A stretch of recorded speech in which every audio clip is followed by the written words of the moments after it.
Nih, ada dalam halaman 527, Mm-mm. ada subjudul Organisasi Tentara yang Kacau Balau. Ini kata-kata Hatta dalam buku Atau ini. ya. Yang dikatakan begini, Heeh. tugasku yang terpenting ialah menyehatkan keadaan tentara yang banyak dikacau oleh Amir Sarifuddin.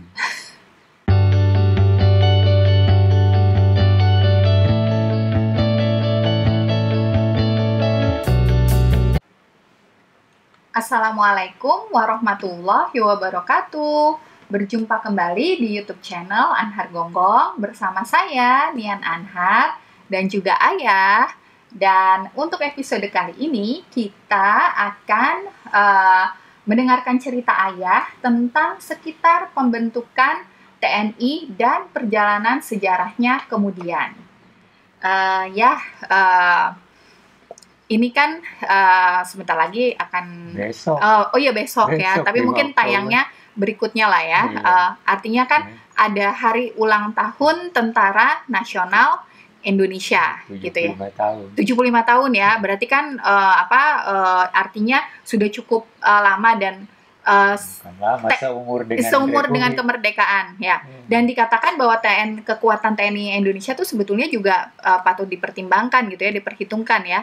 Nah, tapi mungkin belum banyak orang yang memahami sebetulnya tuh pembentukan TNI itu seperti apa. Terus TNI dibentuk itu pertama kali pada saat apa sehingga kita harus membutuhkan tentara, kita membutuhkan kelompok yang bisa menjaga pertahanan dan keamanan negara kita. Nah, mungkin Ayah bisa memberikan penjelasan itu, dan kemudian perjalanannya sampai waktu di pemerintahnya Soeharto ada dui fungsi ABRI kan, terus kemudian akhirnya di era reformasi dikembalikan dalam ini. Nah, mungkin Ayah bisa menceritakan itu. Iya, jadi apa namanya, pembentukan TNI ini, Tentara Nasional Indonesia, yang awalnya bernama BKR, lalu kemudian Tentara TRI, Tentara Republik Indonesia, lalu kemudian menjadi TNI.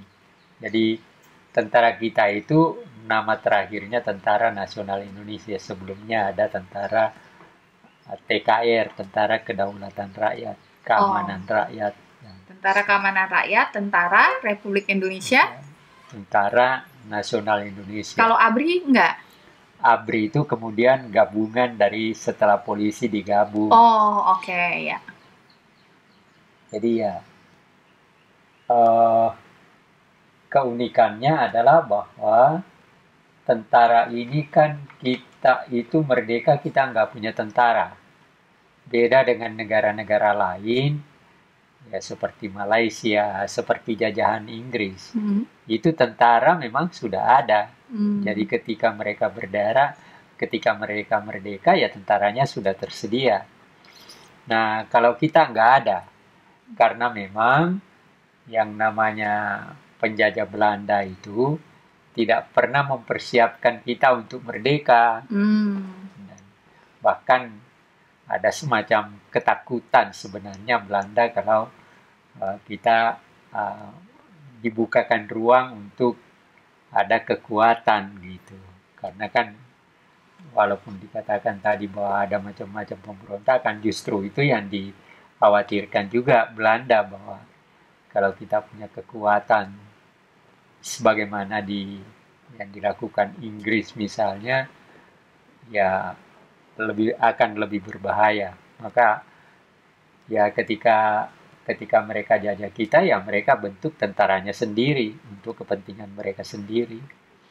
Ada kenil memang, dan juga direkrut dari berbagai suku. Ada suku Jawa, ada Ambon, ada Manado, dan sebagainya. Tapi itu tidak dapat menjadi tentara Indonesia setelah kita merdeka. Ya, jadi itu. Nah, oleh karena itu diperlukan suatu usaha sendiri. Ya, memang ada semacam keengganan, kalau menurut di sini, menurut bukunya Pak Salim Said, Judulnya Militer Indonesia dan Politik Dulu, Kini, dan Kelak. Itu judul bukunya. Penerbitnya Sinar Harapan ya? Sinar Harapan. Oke. Jadi buku ini sangat, saya kira ini salah satu buku yang paling dapat memberikan pengetahuan yang luas tentang bagaimana pembentukan dan bagaimana keberadaan TNI kita, tentara kita.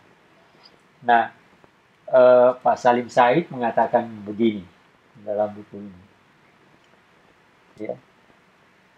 Pemerintah, antara lain dia katakan begini, pemerintah pusat yang dinominasi generasi tua di bawah pimpinan Soekarno berharap bisa mencapai kemerdekaan dengan cara damai. Ada dua penjelasan terhadap kebijaksanaan tersebut. Pertama, dengan tidak membentuk tentara, pemerintah berharap bisa meyakinkan sekutu, terutama Belanda, bahwa Republik Indonesia bukanlah negara boneka ciptaan Jepang. Karena selama ini kan ada begitu kita merdeka, Van Mook dari Australia mengatakan, kemerdekaan Indonesia itu kan kemerdekaan yang dibuat oleh Jepang. Jadi itu bukan kemerdekaan atas kehendak rakyat. Itu kan Soekarno kolaborator, Hatta itu kolaborator Jepang. Ya, dan dia cuma boneka aja. Jadi kemerdekaan Indonesia itu bukan kemerdekaan yang sah. Itu menurut Van Mook dari Australia. Dari tempat pelariannya di Australia. Gitu.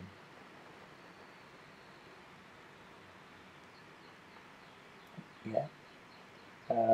Bahwa Republik Indonesia bukanlah negara boneka ciptaan Jepang. Ini juga berarti bahwa Soekarno bukan kolaborator Jepang sebagaimana yang dituduhkan oleh pihak Belanda. Kedua, mereka percaya bahwa pemenang perang adalah negara-negara demokratis yang tampaknya mereka pastikan akan bersimpati kepada perjuangan Indonesia untuk merdeka dan bebas dari belenggu penjajahan. Para pemuda berpendapat lain dan mereka mengambil inisiatif untuk mempersenjatai diri, mempertahankan kemerdekaan yang baru saja diumumkan. Nah, yang menarik itu ini. Jadi ketika pemerintah pusat oleh karena situasi yang dihadapi dengan kemenangan sekutu ini kan ada Belanda. Nah, itu jadi faktor. Sehingga tanda kutip ya, saya menggunakan istilah, ada keraguan dalam proses membentuk tentara itu.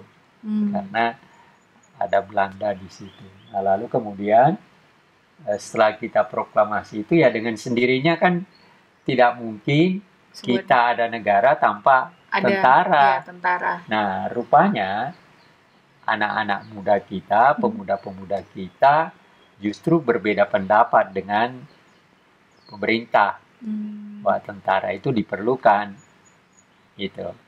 Nah, inilah yang menyebabkan nanti desakan dan kemudian proses pembentukan TNI itu.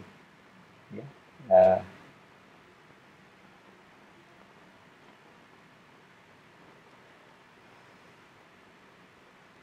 Para pemuda berpendapat lain dan mereka mengambil inisiatif mempersenjatai diri untuk mempertahankan kemerdekaan yang baru saja diumumkan. Jadi pemuda tidak tinggal diam kan. Pada mulanya dalam bentuk BKR, jadi semacam badan keamanan aja, supaya di tengah-tengah kemerdekaan, kita sudah menyatakan kemerdekaan, ada kelompok yang menjaga keamanan itu. Nah, maka kemudian tetapi desakan itu di tengah-tengah itu tetap saja ada desakan supaya tentara dibentuk. Akhirnya pada tanggal 5 Oktober keluarlah pernyataan pembentukan itu.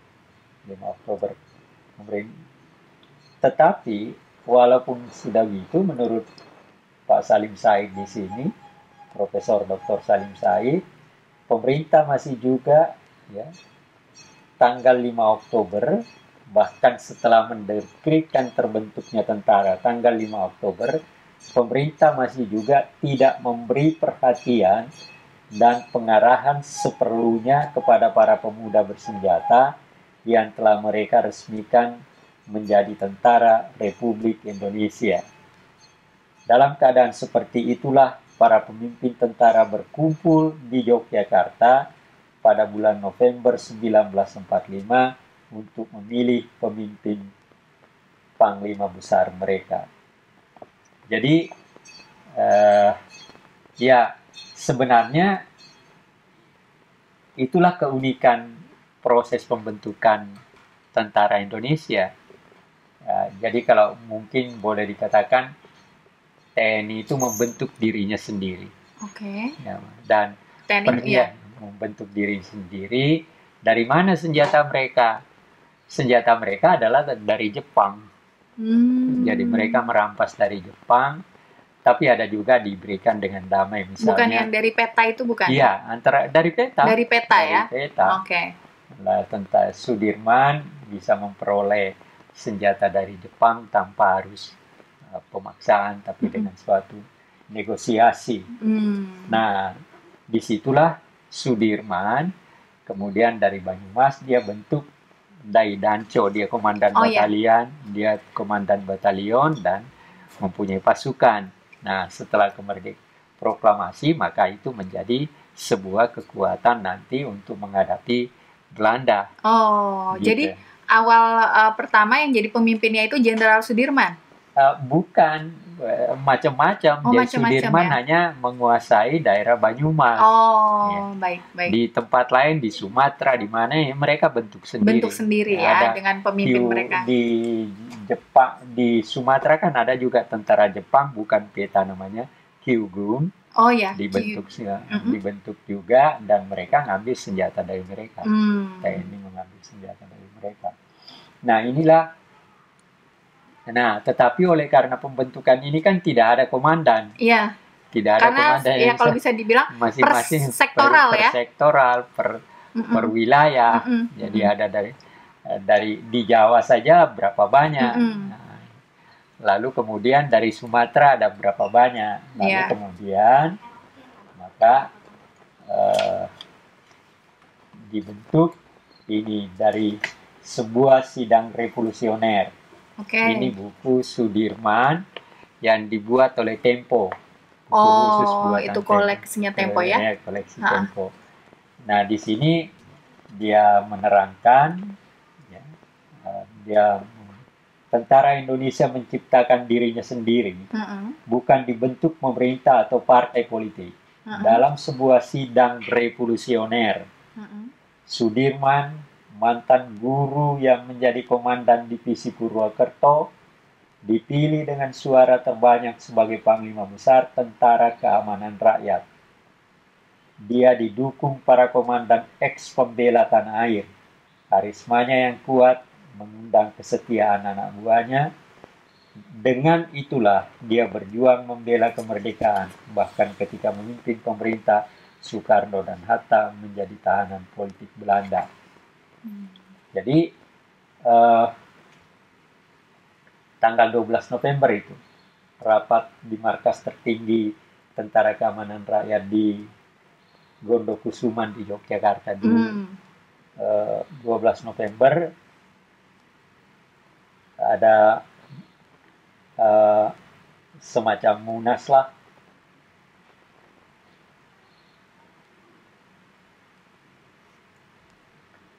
Lalu kemudian kumpullah mereka, lalu yang memimpin sidang sebenarnya adalah Urip Sumoharjo. Urip ini adalah tentara peta? Bukan, pensiunan pensiunan Kenil, pangkatnya paling tinggi malah. Oh, pensiunan dari Kenil itu dia paling tinggi ya pangkatnya? Tinggi, mayor. Urip Sumoharjo? Urip Sumoharjo. Oke. Ya, jadi dikatakan di sini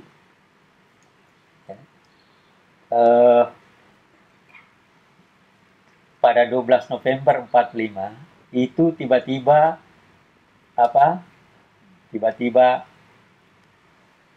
memanas.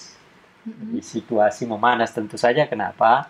Karena untuk memilih komandan itu kan, Ya, komandan panglima TKR ya, pemimpin panglima tertinggi ya. Mm-mm. Ya, lalu ada seorang Kolonel Holland Iskandar namanya, mantan perwira pembela tanah air PETA, menginstruksi pemimpin sidang Urip Sumoharjo meminta peserta rapat memilih pemimpin tertinggi Tentara Keamanan Rakyat yang baru dibentuk seminggu sebelumnya. Urip yang kala itu kepala staf umum berpangkat Letnan Jenderal kehilangan kendali atas pertemuan. Hari itu juga Sudirman yang berpangkat kolonel terpilih menjadi Panglima Besar TKR. Jadi ya, kita bisa membayangkan bagaimana pergumulan ketika itu sebenarnya yang perlu dicatat juga bahwa memang di dalam proses pembentukan TNI itu ada dua kelompok PETA dan kelompok ex-Knil. Ex-PETA sebenarnya Sudirman itu juga sebenarnya begini, harus diterangkan begini. Yang menjadi TNI itu, atau yang menjadi TKR itu bukan PETA, bukan anggota PETA, tapi anggota ex-PETA. Kenapa? Karena pada tanggal 19 Agustus, PETA itu sudah dibubarkan oleh pemerintah Jepang. Jadi Sudirman sebagai pemimpin tentara itu hanya sampai 19 Agustus sebagai PETA. Setelah itu maka dia anggota PETA, jadi anggota TKR. Jadi Latif Hendraningrat ketika menggerek bendera tanggal 17 Agustus memang dia PETA. Jadi Latif sebagai penggerek bendera tanggal 17 Agustus memang orang PETA, anggota PETA. Gitu. Karena baru dibubarkannya tanggal 19 Agustus. Nah, ya aku ingat. Karena ada yang pernah bertanya sama ayah kan bahwa TNI itu kan terusannya dari PETA gitu kan, banyak yang orang menganggapnya seperti itu ya, gitu. Jadi ternyata enggak ya, karena PETA sudah dibubarkan tanggal 19 Agustus 1945. Yang pendukung dan pencipta daripada kekuatan TNI TKR itu adalah PETA yang sudah dibubarkan. Jadi berarti bekas PETA. Ex-PETA. Ya, sama dengan Knil. Knil juga ex-Knil semua. Termasuk Urip, termasuk bahkan termasuk ini Nasution, Simatupang. Bahkan saya dengar itu yang hebat itu Pak Harto pernah menjadi Knil tapi pernah juga menjadi PETA. Gitu. Kalau Knil itu kan Belanda ya? Belanda kan. Nah, kalau PETA itu yang untuk Jepang ya. Nah, lalu kemudian setelah terbentuk, maka terjadilah berbagai hal. Sebenarnya dalam sejak dibentuknya TKR pada 5 Oktober itu, Presiden Soekarno telah menunjuk Supriyadi sebagai Panglima. Supriyadi ini adalah pahlawan, ada buku yang ditulis ibumu, seorang pahlawan yang justru melakukan pemberontakan PETA. Nah, tetapi bahkan sampai sekarang, orang tidak tahu hilang dia. Akhirnya tidak ada komandan ya, karena hilang nggak ketahuan iya. Ada macam-macam yang pernah terjadi. Ada yang pernah mengaku bahwa dia ada orang kepercayaan. Jadi waktu ibu masih hidup kan ada tulisan yang mengatakan bahwa ada orang yang mengaku sebagai Supriyadi. Nah, ibumu bilang orang itu sering datang ke kantor saya. Oh. Jadi orang agak sinting itu. Oh, oke. Ya, Jadi intinya bahwa Supriyadi itu memang hilang gitu ya, nggak? sampai sekarang. Oh, Ya,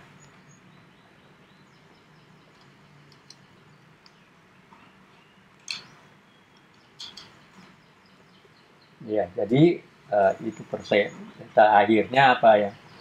Yang terjadi eh,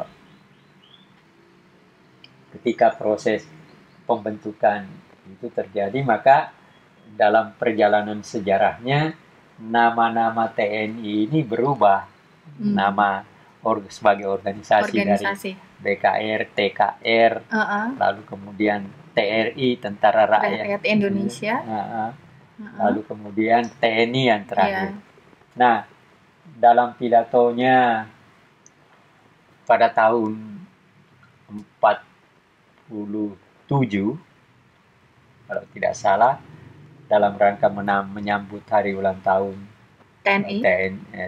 tentara, itu Hatta memberikan satu uraian yang mengatakan bahwa perubahan nama dari tentara kita yang sambil melakukan perjuangan dengan hasil yang sangat baik, itu menunjukkan bahwa ada kedewasaan dan ada perbaikan administrasi. Jadi dari nama TKR, TRI ke TNI. Jadi setiap perubahan nama itu menunjukkan sesuatu perbaikan administrasi, kedewasaan, dan seterusnya. Artinya nggak berubah dengan begitu saja, tapi ada sesuatu yang terjadi ya. Sesuatu yang terjadi sebagai dalam sebuah perubahan, perbaikan. Itu Hatta. Jadi itu Pak Hatta yang memberikan. Nah, ya itulah setelah terbentuk maka kemudian Belanda datang dan Van Mook datang kembali ke Indonesia, bahkan menjadi Letnan Gubernur Jenderal, tetap menjadi Letnan Gubernur Jenderal. Maka mereka mendompleng, sebenarnya Kenil itu mendompleng di belakang sekutu Inggris dan Australia. Tapi kan ketahuan juga. Nah, dalam situasi seperti itu maka Belanda melakukan berbagai semacam intrik-intrik politik tentu. Akhirnya untuk kepentingan kemerdekaan, akhirnya pemerintah kita dipindahkan dari Jakarta ke Jogja pada tahun 46. Soekarno malam hari itu subuh berangkat dari Jogja, lalu kemudian pindah ke Jogja. Di sanalah kita punya ibu kota, dan di sanalah macam-macam terjadi yang menunjukkan eksistensi dari Republik kita. Kita diserang Belanda. Jadi ada 2 kali serangan besar-besaran dilakukan oleh Belanda. Iya. Yaitu mereka katakan aksi polisional. Kalau kita menyebutnya agresi. Agresi nasional, agresi militer ya. Aksi polisional dikatakan, Belanda mengatakan itu aksi polisional itu karena dia beranggapan, dia lakukan karena ini adalah negara dia, ini adalah wilayah dia, jadi yang dia bunuh itu hanya perampok-perampok gitu, bukan pasukan resmi dari sebuah negara, bukan, karena mereka tidak mengakui kita sebagai negara kan. Nah, akhirnya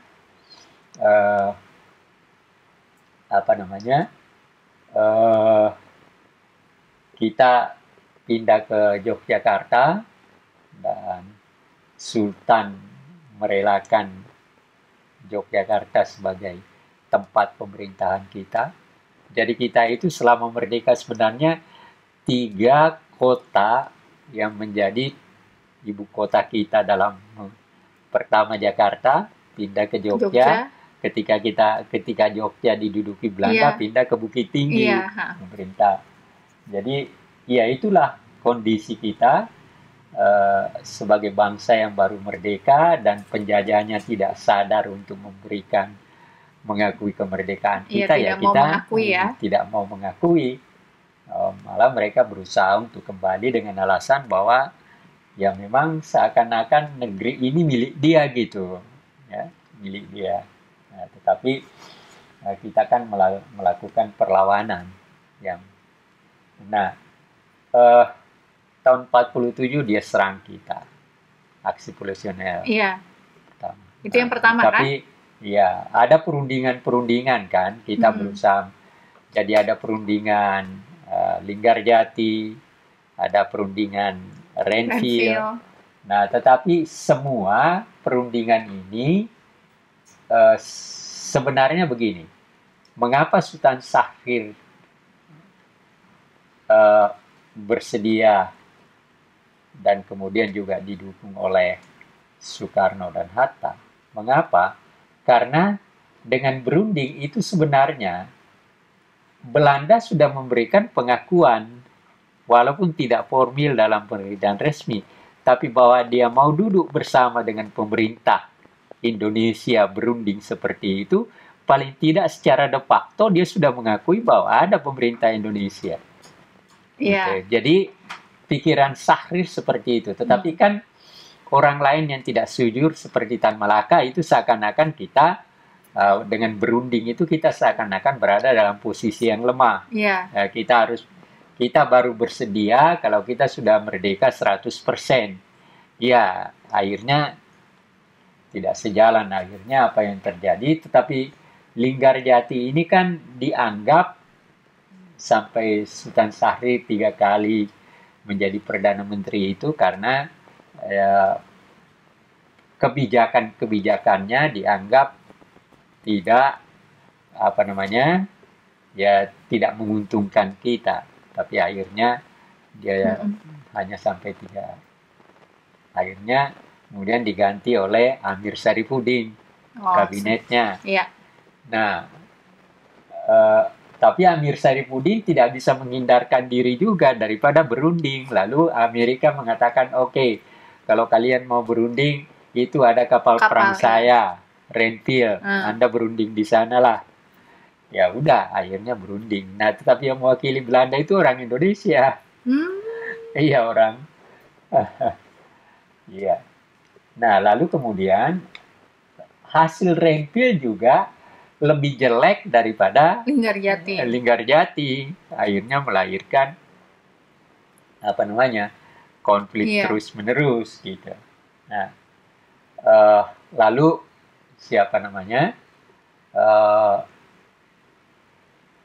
Amir jatuh diganti oleh Hatta sebagai Perdana Menteri. Nah, Hatta menerima jabatan itu, tetapi dia bersedia menjalankan ketentuan dari Renville. Ya, dengan itu. Nah, di tengah-tengah ini kemudian datang ada akhirnya campur tangan dari negara-negara sehingga ada KTN, Komisi 3 Negara. Nah, ini semua adalah merupakan cara bagaimana untuk menyelesaikan permasalahan antara Belanda dan Indonesia. Ini semua adalah cara-cara seperti itu. Nah, ya KTN ikut dalam perjanjian, ikut mengawasi perjanjian Renville. Nah, saya pernah mendengar cerita dari Pak Simatupang. Mengapa Amir Syarifuddin menerima perjanjian itu? Wakil Amerika di KTN itu lewat di jendela yang masih terbuka. Iya, dia melihat ke dalam. Dia lihat Amir sedang membaca sesuatu. Iya. Nah, dia pulang, dia ketok pintu. Yang kamu baca apa? Injil. Loh, kamu Kristen. Iya. Kan mungkin tidak terbayang pada dia Kristen karena namanya Amir Syarifuddin.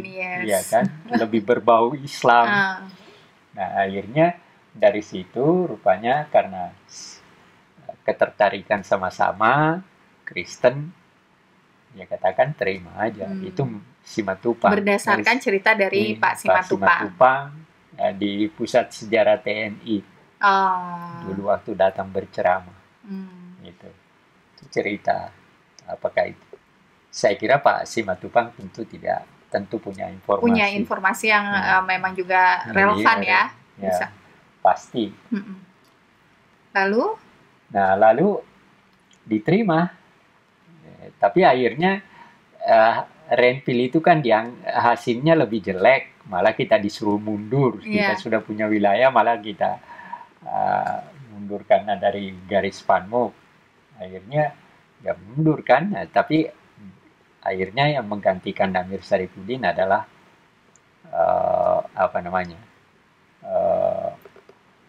Hatta. Nah, yang menarik itu memoarnya Hatta itu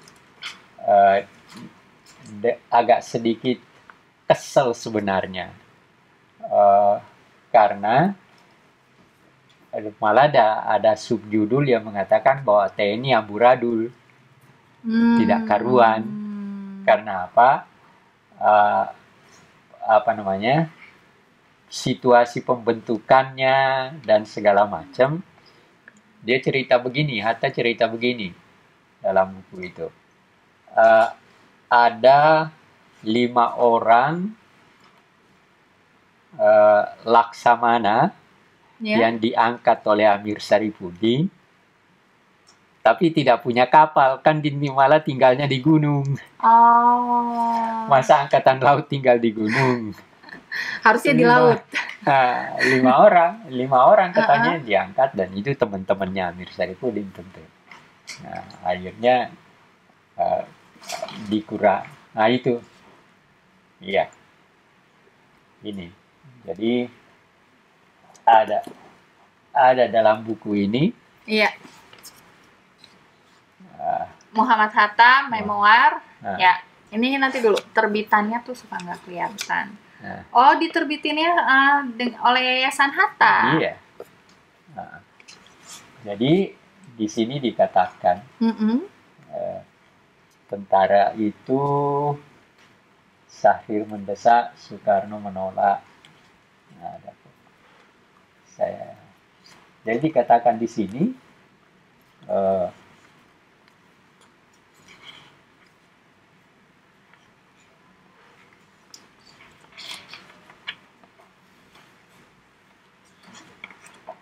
ketemu ya?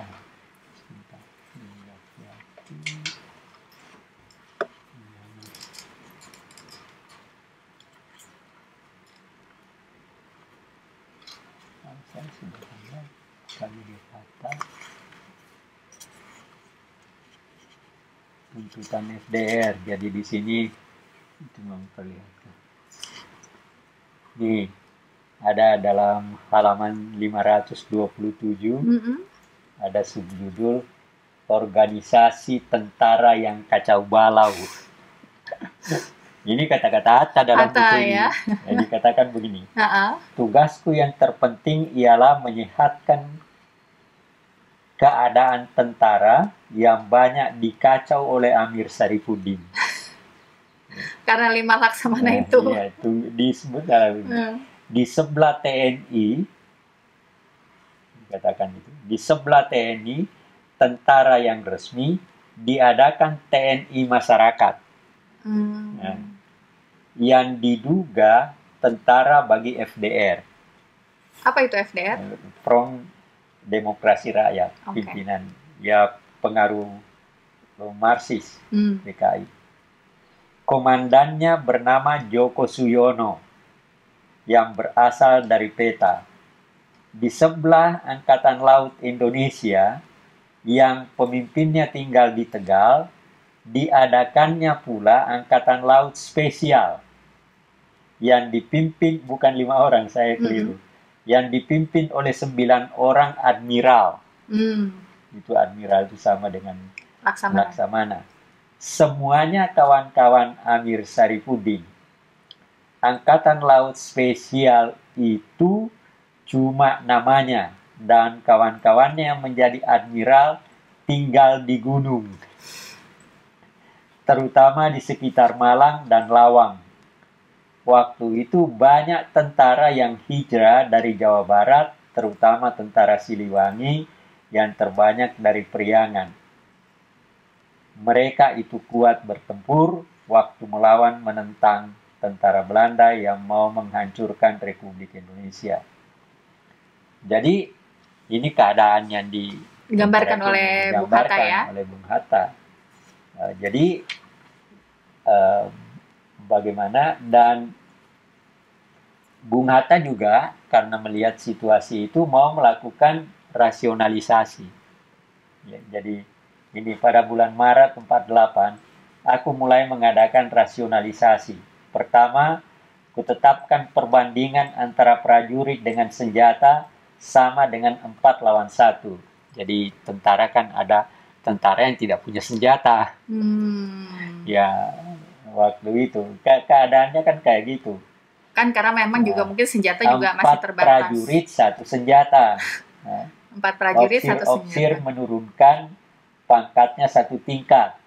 Sehingga bagi TNI tinggal lagi 3 jenderal, yaitu Panglima Besar Sudirman, jadi Letnan Jenderal Urip Sumoharjo tetap dengan pangkat Letnan Jenderal, Letnan Jenderal Harjo Wardoyo di Bukit Tinggi yang menjadi Mayor Jenderal, pangkat tertinggi di bawah Mayor Jenderal ialah Kolonel. Jadi diadakan rasionalisasi, dan rasionalisasi inilah nanti juga yang melahirkan beberapa persoalan, termasuk melahirkan persoalan lain, pertentangan. Ya, jadi itu yang dikatakan oleh Hatta. Jadi kita bisa dari keterangan singkat ini kita bisa melihat bagaimana situasi yang dihadapi negara kita pada awal proklamasi kemerdekaan, proklamasi kemerdekaan, dan usaha kita membuat sebuah kekuatan angkatan perang yang masih seperti itu, membentuk dirinya sendiri dan seterusnya, dan kemudian panglima besarnya dipilih. Tidak ada negara yang panglima besar tentaranya dipilih. Harus selalu diangkat. Diangkat, tidak dipilih oleh sesama mereka. Ya, kita lah. Ya, jadi keunikan kita banyak kok. Tapi keunikan yang harus dimaknai sebenarnya adalah sebuah langkah-langkah cerdas untuk menghadapi kenyataan yang kita hadapi ketika itu. Jadi ketika TNI mengangkat Sudirman, itu jangan dianggap hanya sekedar sebagai sesuatu yang memang harus dilakukan seperti itu. Tidak. Tapi itu adalah sesuatu cara kita menjawab tantangan yang kita hadapi dalam situasi kritis. Iya kan? Masa coba bayangkan kalau tidak ada komandan panglima besar di tengah-tengah situasi kita berhadapan dengan Belanda, siapa yang memerintah? Siapa yang bisa kacau. Tentara itu kan harus punya komando dengan disiplin tinggi. Kalau tidak ada komandannya, siapa yang mengatur disiplinnya, memberikan komando dan sebagainya, ya seperti yang dikatakan Pak Hatta, kacau kan, seenaknya ngangkat, tinggal di gunung padahal di angkatan laut dan sebagainya. Nah, kemudian dalam proses itu Pak Hatta mencoba melakukan rasionalisasi walaupun nanti dampaknya juga tidak kecil. Nah, yang terjadi kemudian adalah Belanda terus melakukan usaha untuk menduduki kita, dan sementara perundingan bahkan dengan KTN di tahun 48 Desember, Hatta sebagai Perdana Menteri, dia sedang berunding di Kaliurang dengan KTN dan Belanda, lalu kemudian tiba-tiba tanggal 19 Desember 48 agresi kedua, militer 2. agresi militer kedua, ya Soekarno, Hatta ditangkap, lalu kemudian Sudirman dalam keadaan sakit, dia datang ke Bung Karno. Kan Bung Karno pernah berpidato bahwa kalau nanti sesuatu terjadi, maka saya akan masuk hutan, memimpin gerilya. Tapi ketika Sudirman dari Panti Rapi datang ke istana, mengajak Soekarno pergi, Soekarno bilang tidak. Dan lalu malah dia menasehati Pak Dirman untuk kembali ke rumah sakit, karena dia masih sakit. Nanti saya bernegosiasi dengan Belanda agar supaya Adinda tidak diapa-apakan. Nah, Sudirman tidak mau, tetap saya akan pergi keluar kota dan melakukan perang gerilya. Gitu. Ya, akhirnya Soekarno ditangkap. Tapi saya tidak tahu apa benar. Saya pernah mendengar satu informasi. Sebenarnya ketika mengapa Soekarno dan Hatta tidak masuk hutan, masuk hutan, itu karena persoalan pengamanan dari Bung Karno, Bung Hatta kalau dia masuk hutan. Karena kan sebagai presiden dan wakil presiden kan dia harus dijaga. Iya. Ya kan? Dan untuk menjaga dia itu perlu tentara yang banyak, paling sedikit 1 batalion. Dan kita tidak punya 1 batalion lengkap. Itu berarti kalau 1 batalion lengkap, batalion kecil aja 900. Jadi harus ada tersedia 900 tentara yang bersenjata lengkap untuk menjaga kedua pemimpin presiden kita, dan wakil presiden ya. Ini. Ya pemirsa, karena cerita tentang TNI ini cukup panjang, maka memang sepertinya kita harus memotongnya dulu untuk kemudian dilanjutkan di episode minggu depan. Jadi tunggu saja episode selanjutnya. Untuk episode kali ini kita akhiri, dan bila video ini dirasa bermanfaat, boleh di like, subscribe, dan share ya. Dan sampai berjumpa di episode sambungannya minggu depan. Dah.